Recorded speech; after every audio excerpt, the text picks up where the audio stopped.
Hello மக்களே! Ladies and gentleman, boys and girls welcome back to the football odyssey Tamil. நேத்து வந்து நம்ம Manchester United match நடந்துச்சு. Crystal Palace கூட same formation, same structure, same tactics, அப்புறம் same play style, same tweaks and tactics எல்லாமே வந்து சேமா இருக்கும். ஒருத்தர் வந்து நம்ம ஆலிவர் கேஸ்னர், ஃபிராங்க்ஃபோர்ட் புண்டஸ்லீகாலேருந்து நம்ம பிரீமியர் லீக்குள்ள வந்தவர் கிறிஸ்டல் பேலஸோட மேனேஜர். இன்னொருத்தர் வந்து நம்ம ரூபன் ஆமரிம், போர்ச்சுகல் லீகாலேருந்து நம்ம பிரீமியர் லீக்குள்ள வந்தவர் Manchester United. So same set of manager and players வந்து சேம் செட் ஆஃப் பிளேயர்ஸ் கிடையாது. பிகாஸ் கிறிஸ்டல் பேலஸ் வந்து they got better players to their system. நான் வந்து பெட்டர் பிளேயர்ஸ் தென் மான்செஸ்டர் யுனைட்டட்னு சொல்ல வரல. அந்த சிஸ்டமுக்கு பெட்டர் பிளேயர்ஸ்னு நான் சொன்னேன். பிகாஸ் இந்த மேட்ச் ஆரம்பிக்கிறதுக்கு முன்னாடி this match will decide what is the fate of Ruben Amorim in Manchester United அப்படிங்கிற மாதிரி ஒரு டாக்ஸ் போயிட்டு இருந்துச்சு. பிகாஸ் ஆலிவர் கேஸ்னர் எல்லாருக்குமே தெரியும்.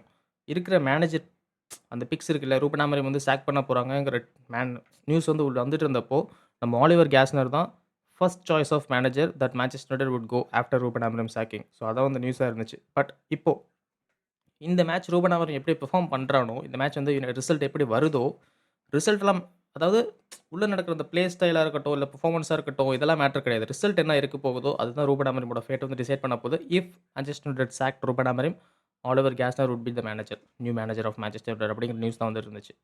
S, Ruben Amorim silenced every freaking critics in premier லீக்கோட மீடியாவா இருக்கட்டும், mainstream media, social media எல்லாத்தையும் வந்து கிரிட்டிக்ஸ்லாம் வந்து சைலன்ட்ல போட்டாப்ல. பிகாஸ் நேத்து மேட்ச் வந்து அப்படி இருந்துச்சு. எஸ், கிறிஸ்டல் பேலஸ் வந்து ஃபர்ஸ்ட் ஹாஃப் வந்து ஃபுல்லி அட்டர் டாமினேட்டட். ஸோ என்ன சொல்றது? டாமினேட் பண்ணிட்டு இருந்தாங்க கேம அப்படின்னு தான் சொல்லியாகணும். பட் இப்போ ஃபைனல்ல மான்செஸ்டர் யுனைட்டட் 2-1 வின். ஒரு சாலிடான வின் அப்படின்னு நான் சொல்லுவேன். செகண்ட் ஹாஃப்ல வந்து we didn't dominate that much. Because second half start ஆன உடனே ஃபர்ஸ்ட் ஹாஃப்ல லாஸ்ட் 10 மினிட்ஸ் அண்ட் செகண்ட் ஹாஃப்ல வந்து ஃபர்ஸ்ட் 20 மினிட்ஸ் வந்து நம்ம ஃபுல்லி டாமினேட் பண்ணோம். பால வந்து அவங்கள நம்ம சேஸ் பண்ணிட்டு இருந்தோம். கோல் ஸ்கோர் பண்றதுக்கு. என்ன காமெண்டேட்டர்ஸ் சொன்னாங்க. எ என்ன ஒரு முக்கியமான விஷயம் அப்டின்னா, கிறிஸ்டல் பேலஸ் வந்து தர்ஸ்டே வந்து மேட்ச் ப்ளே பண்ணியிருக்காங்க யூரோப்பா லீக். யூஃபா சாம்பியன்ஸ் லீக்ல இல்ல. அது அவங்களுக்கு ஒரு பெரிய டிஸ்அட்வான்டேஜ். பிகாஸ் சாம்பியன்ஸ் லீக்ல இருந்தாங்க அப்டின்னா, டியூஸ்டே ஆர் வெட்னஸ்டே வந்து ப்ளே பண்ணியிருப்பாங்க. அவங்களுக்கு வந்து ஒரு 3 டேஸ் ஆஃப் இருந்திருக்கும். சண்டே ப்ளே பண்றதுக்கு. பட் யூரோப்பா லீக்ல இருக்கிறதுனால, அவங்க வந்து சாரி கான்ஃபரன்ஸ் லீக்ல இருக்காங்கன்னு நெனைக்கிறேன். I think conference league. So அதில இருக்கிறதுனால அவங்க வந்து தர்ஸ்டே ப்ளே பண்ணி ஆகணும். ஸோ எஸ், அது அவங்களுக்கு ஒரு பெரிய டிஸ்அட்வான்டேஜ். அவங்களோட பிசிக்காலிட்டி வந்து ஆஃப்டர் ஃபர்ஸ்ட் ஹாஃப்லயே ஒரு 30 மினிட்ஸ்க்கு அப்புறமே அவங்க வந்து ரொம்ப ரொம்ப டயர்ட் ஆயிட்டானுங்க. அது ஒரு பெரிய விஷயம். நம்மளுக்கு வந்து ஹெல்ப்பா இருந்துச்சு.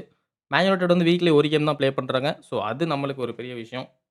எஸ், எவர்டன் கூட லாஸ் ஆனதுக்கப்புறம் especially after the down to 10 men நம்ம வந்து அதுக்கப்புறம் கோல கன்சீட் பண்ணி நம்ம வந்து சான்சஸ்லாம் அதிகமா கிரியேட் பண்ணாம ப்ரூனோ லாங் ஷாட்லாம், பிக்ஃபோர்டோட மாஸ்டர் கிளாஸ் சேவிங்ஸ் இதெல்லாம் பார்க்கும்போது மேன் யுனைட்டட் வந்து அவ்வளோதான். ரூபன் அமரிம் வந்து பழைய இதுக்கு போயிட்டாப்ல. சப்ஸ்டிடியூஷன்ஸ் ஒழுங்கா பண்றது கிடையாது அப்படின்னு சொல்லிட்டு இருக்கும்போது, இந்த மேட்ச்ல எஸ் சப்ஸ்டிடியூஷன்ஸ்க்கு அவ்வளவா ப்ளே பண்றதுக்கு எதுவும் இல்ல. பிகாஸ் உள்ள ஜெர்க்ஸி வந்து ஸ்டார்ட்டிங்ல இருந்தாப்ல செஸ்கோ இன்ஜுரினால.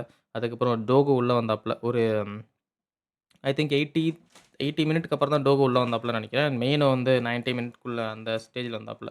பட் லிசாண்ட்ரோ மார்டினஸ் உள்ள வந்தது வந்து ஒரு பெரிய என்ன சொல்றது? ஒரு பெரிய thing for Manchester United after he got injured in last season. ஒரு 1 1/2 சீசன் கிட்ட ப்ளே பண்ணலன்னு நெனைக்கிறேன் லிசாண்ட்ரோ மார்டினஸ். ஆல்ரெடி 12 கேம்ஸ் ஆயிடுச்சு. So yes, first of all Zirkzee first goal வந்து நான் கிறிஸ்டல் பேலஸ் கோல் ஸ்கோர் பண்ணிட்டாங்க. நான் வந்து என்ன நெனச்சேன் அப்டின்னா, அவ்வளதான் முடிஞ்சுச்சு 1-0 ஆயிடுச்சு. மேன் யுனைட்டட் வந்து டவுன்ல போய்ட்டானுங்க அப்டின்னா, ஸ்கோர் பண்றது ரொம்பவே கஷ்டம். Especially against Crystal Palace. ஏன்னா, ஆர்சனலும் கிறிஸ்டல் பேலஸும் சேம் செட் ஆஃப் கோல்ஸ் தான் அவங்க வந்து கன்சிடர் பண்ணியிருந்தாங்க இல்லையா? நேத்து கேம் வரைக்குமே. பட் ஆஃப்டர் ப்ரூனோ பெர்னாண்டஸோட அந்த செட் பீஸ், நான் வந்து என்ன நெனச்சேன்னா, டைரக்ட்டா உள்ள ஒரு பால் போடுவோம். அது வந்து கேசமீரோ இல்ல அப்டின்னா யோரோ வந்து வழக்கம் போல ஹெட் பண்றதுக்கு ட்ரை பண்ணுவாங்க. டெ லிக்ட் வந்து கோல் கீப்பர் வந்து ஸ்ட்ரகிள் பண்ண வைப்பான்னு நெனச்சிட்டு இருந்தேன். But a different type of set piece that Bruno took down and Xerxes வந்து ஒரு பிளைண்டர் கோல் அது. அது வந்து கோல் கீப்பர் வந்து எக்ஸ்பெக்ட் பண்ணவே இல்லன்னு நெனைக்கிறேன். அதுவும் இல்லாம சன்ஷைன் வேற கோல் கீப்பருக்கு டிஸ்டர்ப் பண்ணிட்டு இருந்துச்சு. பட் இது வந்து சைட் வேஸ்ல தான் Xerxes வந்து ஸ்கோர் பண்ணான். அதனால சன்ஷைன் வந்து அவ்வளோ ப்ராப்ளம் இல்ல. அண்ட் டீன் ஹெண்டர்சன் வந்து கேப் வேற போட்டிருந்தாப்ல. அது வேற ஒரு பெரிய விஷயம். அந்த கோல் ஸ்கோர் பண்ணிட்டு Xerxes அந்த செலிப்ரேஷன பார்க்கணும். அந்த கன் எடுத்து வெளியில இப்படி ஷூட் பண்ற celebration. What a celebration that was! அங்கேருந்து மேட்ச் ஸ்டார்ட் ஆனுச்சு. அங்கேருந்து மேன் யுனைட்டட் வந்து நெக்ஸ்ட் 15 டூ 20 மினிட்ஸ் வந்து பால சேஸ் பண்ணிட்டு இருந்தானுங்க. மறுபடியும் ஒரு கிறிஸ்டல் பேலஸ் வந்து ஃப்ரீ கிக்ல வந்து ஏதோ வால் செட் பண்ணிட்டு, அப்பதான் டீன் ஹெண்டர்சன் வந்து வெளியில செட் பண்றதுக்கு போறான்.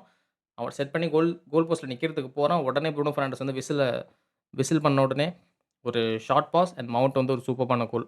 எஸ், இந்த மாரியான ஒரு ட்ரிக்ஸ், இந்த மாரியான ஒரு டெக்னிக்ஸ்லாம் வந்து மேன் யுனைட்டட் வந்து எடுக்கணும். அப்பதான் வந்து நம்ம டாப் 4, டாப் 5 க்குள்ள போக முடியும்.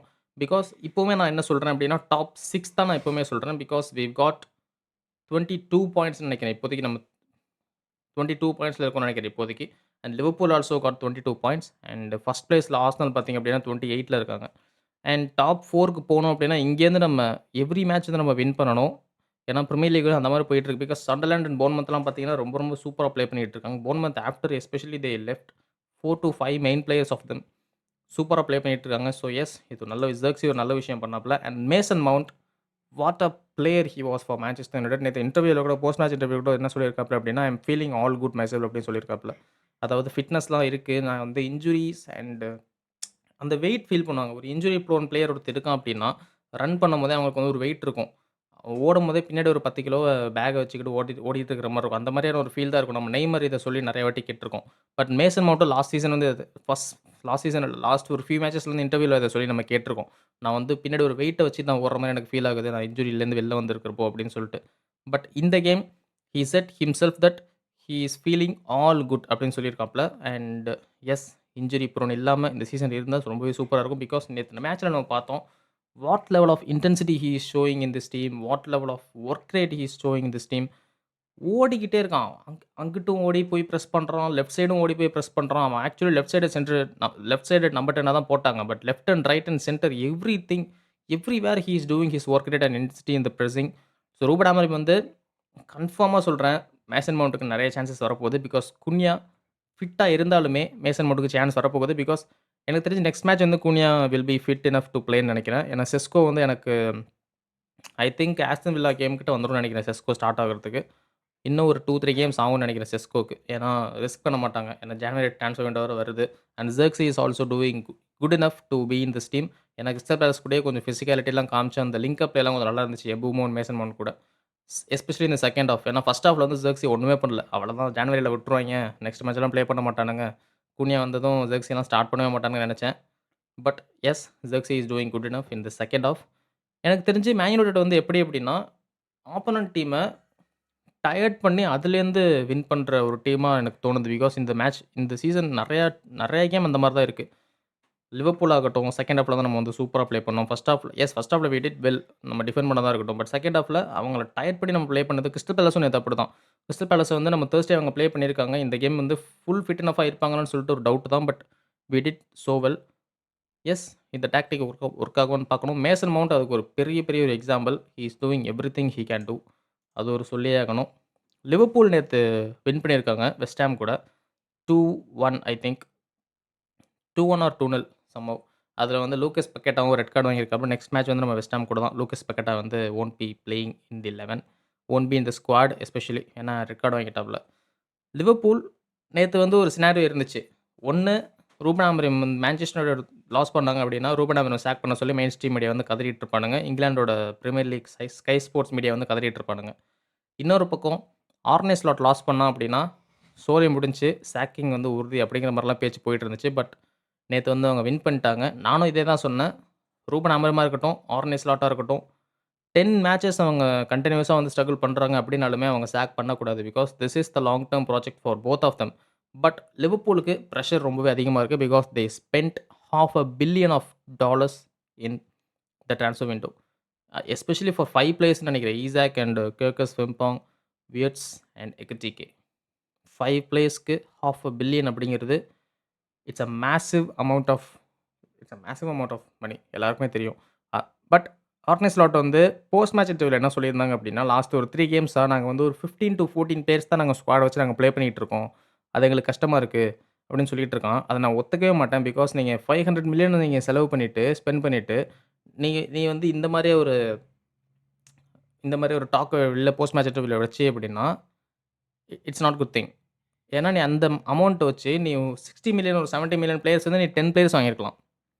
ஆட் ஆன்ஸ் வச்சோ, இல்ல ஒரு லோன் டூ ஆப்ளிகேஷன் வச்சோ நீ 10 பிளேயர்ஸ் வாங்கியிருக்கலாம். 10 எஸ் 10 பிளேயர்ஸ் 6 டூ 7 பிளேயர்ஸ் ஈஸியா நீ வாங்கியிருக்கலாம். ஒரு ரியான் கிராவன்பெர்க் மாரியான ஒரு குவாலிட்டியான ஒரு பிளேயரோ, ஆல்ரெடி லிவர்பூல்ல இருக்கான். அவன் வந்து ஸ்டார்ட்டிங் பிளேயர். அண்ட் குயிய வந்து நீ ஃபர்ஸ்ட்லேருந்தே பிரஷர் போட்டு நீ குயிக்கு வந்து பிரஷர் போட்டிருந்தீங்க அப்படின்னா, அவனும் வாங்கியிருக்கலாம். இப்போ ஒரு யங்ஸ்டர் வாங்கி வச்சு அவனுக்கு injury. So Liverpool did made some என்ன சொல்றது? ஒரு ட்ராஜிக்கான கால்ஸ் வந்து மேட் பண்ணியிருந்தாங்க. அத நம்ம எதுவும் சொல்ல முடியாது. So yes Liverpool are back in the form. So Champions League அடுத்து வரப்போகுது. அது என்ன பண்ண போறாங்க எனக்கு தெரிஞ்சு இந்த week next week after this week வந்து சாம்பியன்ஸ் லீக் வரப்போகுதுன்னு நினைக்கிறேன். ஸோ அத நினைச்சு பார்க்கணும். Xabi Alonso, Real Madrid are struggling because Barcelona வந்து டேபிள்ல ரியல் மேட்ரிட்டோட 1 பாயிண்ட் அதிகமா போயிருக்காங்க. ஐ திங்க் பாயிண்ட்ஸ் எனக்கு எக்ஸாக்ட்டா ஞாபகம் இல்ல. பட் ரியல் மேட்ரிட் வந்து 2ல இருக்காங்க டேபிள்ல, பாயிண்ட்ஸ் டேபிள்ல. பார்சலோனா வந்து நம்பர் 1க்கு போயிருக்காங்க. 1 point difference between them and 13 games தான் 2 பேருமே ப்ளே பண்ணியிருக்காங்கன்னு நினைக்கிறேன். இந்த மேட்ச்க்கு முன்னாடி ஐ திங்க் 2, 3 பாயிண்ட்ஸ் வந்து ரியல் மேட்ரிட் லீட்ல இருந்தாங்கன்னு நெனைக்கிறேன். இப்போ பார்சலோனா இந்த கேம வின் பண்ணி நேத்து வந்து பார்சலோனா வந்து கேம் வின் பண்ணாங்க. டே பிஃபோர் எஸ்டர்டே வின் பண்ணியிருந்தாங்க. ஸோ அது மூலியமா 1 பாயிண்ட் வந்து அதிகமா மேல போயிருக்காங்க. ரியல் மேட்ரிட்டோட ப்ராப்ளமே இதான். எப்பவுமே அவங்க வந்து real Madrid versus Barcelona L Clasico நடக்குதுன்னா, ரியல் மேட்ரிட் வின் பண்றாங்க அப்டின்னா, அடுத்தடுத்த மேட்ச் இப்ப அட்லெட்டிகோ மேட்ரிட் கூடயோ, இல்ல அத்லெட்டிக் கிளப் கூடயோ, இல்ல எல்சே நேத்து ட்ரா பண்ண மாரியோ, இந்த மாரி வந்து லாஸ் பண்ணல அப்டின்னாலும் ட்ராவோட கவுண்ட் வந்து அதிகமா இருக்கும். அதுல அவங்க பாயிண்ட்ஸ லாஸ் பண்ணி லாலிகா ட்ராஃபிய லாஸ் பண்ணிருவானுங்க. ஸோ இதான் எப்பவுமே நடக்கும். ஸோ அதே மாதிரி நேத்து நடந்திருக்கு. ரியல் மேட்ரிட் வந்து ட்ரா பண்ணியிருக்காங்க எல்சே கூட. அதுவும் ஒரு பெனால்டி. மறுபடியும் ஒரு பெனால்டி ராட்ரிகோவோட பெனால்டி வேற கேட்டானுங்க. அது வேற மறுபடியும் இன்னொரு பெனால்டிக்கு அழுதுகிட்டு இருந்தானுங்க. So Real Madrid shouldn't do this. அவனுங்க வந்து பெனால்டிக்கோ, இல்ல ஃப்ரீ கிக்கோ அந்த மாரி கதறிட்டு இல்லாம ஓப்பன் பிளேல அவங்க வந்து ஸ்கோர் பண்ணணும். Because they've got players Bellingham, Camavinga, Tchouameni they've got so many good players in the central midfield also. Central மிட்ஃபீல்ட்ல அவனுங்க யார ஸ்டாக் பண்ணணும்னு தெரியாமயே முழிச்சுக்கிட்டு இருக்கானுங்க. பிகாஸ் அவ்ளோ பிளேயர் அவனுங்களுக்கு ஸ்டாக்ல வந்து கொட்டி கிடக்குறானுங்க. Arda Guler can play in central midfield. Tchouameni already இருக்கான். கமவிங்கா இருக்கான். ஃபெடி வால்வர்டே வந்து எல்லா மேட்சும் அவனால ப்ளே பண்ண முடியல. டோனி குரூஸ் போனதுலேருந்து அவங்களுக்கு வந்து ரொம்ப ரொம்ப ஒரு they've got so much difficulty in finding the reason of Toni குரூஸா இருக்கட்டும், இல்ல ஒரு ரீப்ளேஸ்மென்ட் ஃபார் டோனி குரூஸா இருக்கட்டும். ஸோ அதுக்கு தான் அவங்க வந்து ஆடம் வாட்டன இப்போ ஃபைண்ட் பண்ணிட்டு இருக்காங்க. ஜான்வரில they they've got to go for a midfielder. Who's got to be holding back the midfield அப்படிங்கிற மாரி எனக்கு தோணுது.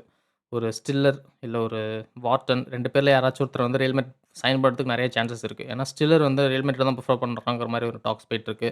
ஆடம் வாட்டன் வந்து இங்கிலாந்துலயே ஸ்டே பண்றதுக்கான சான்சஸும் இருக்கு. லிவர்பூல் வந்து அவன மானிட்டர் பண்ணிட்டு இருக்காங்க. ஸோ எஸ் நேத்து வந்து ஆடிஷன் ஃபார் மான்செஸ்டர் யுனைட்டட் கூட சொல்லலாம் சென்ட்ரல் மிட்ஃபீல்டுக்கு. Adam Wharton I think leave Manchester United is not the team for Adam Wharton. அதான் நான் நினைக்கிறேன். ஒண்ணு எலியட் ஆண்டர்சன் இல்ல அப்படின்னா கார்லோஸ் பலீபா. ஆடம் வாட்டன் வந்து நான் ஸ்டார்ட்டிங்லேருந்தே ஆடம் வாட்டன் வந்து மேன் யுனைட்டடுக்கு வந்து செட் ஆவான்னு சொல்லிட்டு எனக்கு தோணவே இல்ல. அவனோட பிசிக்காலிட்டி வந்து மேன் யுனைட்டடோட செட்டப்க்கு ஏத்தது இல்ல. ஏன்னா கிறிஸ்டல் பேலஸோட பிளே ஸ்டைல் வேற. ஃபார்மேஷன் ஸ்ட்ரக்சர்ல ஒண்ணு தான். பட் பிளே ஸ்டைல் வேற. பட் மேன் யுனைட்டட்ல இருக்கிற ட்வீக்ஸ் எல்லாம் வேற. சிஸ்டம்லாம் சேமா இருந்தாலுமே. ஸோ அதுக்கு செட் ஆகுற மாரி எனக்கு தோணல. So yes that's that's the thing. நேத்து செர்ஜியோ ராமோஸ் நம்ம ரியல் மேட்ரிட்டோட former defender, legend of the defender, ஸ்பெயினோட வேர்ல்ட் கப் வின்னர். நேத்து ஒரு நியூஸ் வந்துச்சு. என்ன அப்டின்னா, இப்ப ஜான்வரில மானிட்டரில இருக்கிறவனோட கான்ட்ராக்ட் வந்து முடியுதுன்னு ஜான்வரில முடியுதா? இல்ல நெக்ஸ்ட் மந்த் முடியுதான்னு தெரியல. But thing is Sergio Ramos is chasing to Real Madrid or AC Milan. ஏன்னா, ஃப்ரீ ஏஜென்ட் ஆயிட்டான். மான்டரிலேருந்து ட்ரான்ஸ்ஃபர் ஃபீஸ்லாம் கிடையாது. நான் பேக்கப் பிளேயராவாச்சும் நான் வந்து ஏசி மிலானுக்கோ, இல்ல ரியல் மேட்ரிட்க்கோ நான் வந்து போவேன். அடுத்த ஸ்பெயின் வேர்ல்டு கப்க்கு வந்து நான் வந்து போவேன் அப்படின்னு சொல்லிட்டு ஒத்த கால்ல நிக்கிறாப்ல. இது வந்து அவனோட ஏஜென்ட்டே பப்ளிக்கா ஒரு வாட்டி 2 மந்த்ஸ்க்கு முன்னாடி சொல்லியிருக்கான்னு நெனைக்கிறேன். நாங்க வந்து செர்ஜியோ ராமோஸ்க்கு வந்து ஒரு டாப் கிளப் வந்து நாங்க பார்க்கறதுக்கு நாங்க we are trying everything we can do அப்படின்னு சொல்லிட்டு இருக்கான். எஸ் அது ஒரு விஷயம். பட் எனக்கு தெரிஞ்சு Man United got the job to do with him I think because Sergio Ramos is a great player. Dressing ரூம்ல வந்து ராமோஸ் மாரியான ஒரு பிளேயர் இருந்தான் அப்படின்னா, ஏன்னா ரொனால்டோ, ராமோஸ் 2 பேருமே சேம் செட் ஆஃப் பிளேயர்ஸ் இல்ல அப்படின்னாலுமே, த சேம் செட் ஆஃப் ஆரா Sergio Ramos is bring do this club. அது வந்து இட்ஸ் அ மேசிவ் திங் ஏன்னா ரியல் மேட்ரிட்ல இருக்கும்போதும் சரி, ரியல் மேட்ரிடோட கேப்டன் அண்ட் மான்டெர்லயும் இப்ப கேப்டன், ஸ்பெயினோட கேப்டன் அண்ட் ஸ்பெயின்ல ப்ளே பண்ணான் அப்படின்னா, டெஃபினட்டா கேப்டனா தான் இருப்பான். அது அது நம்மளுக்கு டவுட்டே கிடையாது. The best captain in attitude வைஸும் சரி, ப்ளே ப்ளே ஸ்டைல் வைஸும் சரி, ரெஃப்ரி கூட அந்த இன்டராக்ஷன் பண்ற இன் பிட்வீன் தி மேட்சஸா இருக்கட்டும், எல்லாமே வந்து டாப் லெவல்ல பண்ணுவான். மேன் யுனைட்டடுக்கு வந்தான் அப்படின்னா, அட்லீஸ்ட் ஒரு பேக்கப்ல இப்ப ஹாரி மெக்வயர் எப்படி இருக்கான்? ஹாரி மெக்வயர் வந்து உள்ள வரும்போதெல்லாம் அந்த லீடர்ஷிப் குவாலிட்டி வந்து கொண்டு வர்றான். Yes, he was a terrible captain for Manchester United. நான் வந்து ஒத்துக்கிறேன். ஏன்னா ப்ளே வந்து ஒழுங்காவே இல்ல.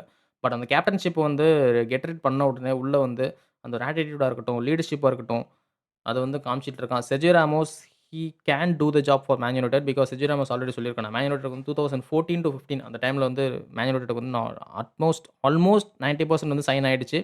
பட் லாஸ்ட் மினிட்ல வந்து சைன் பண்ண முடியல. ஏன்னா மேன் யுனைட்டட் வந்து ட்ரான்ஸ்ஃபர் ஃபீஸ் ஓனர்ஸ் உங்க எல்லாருக்குமே தெரியும்.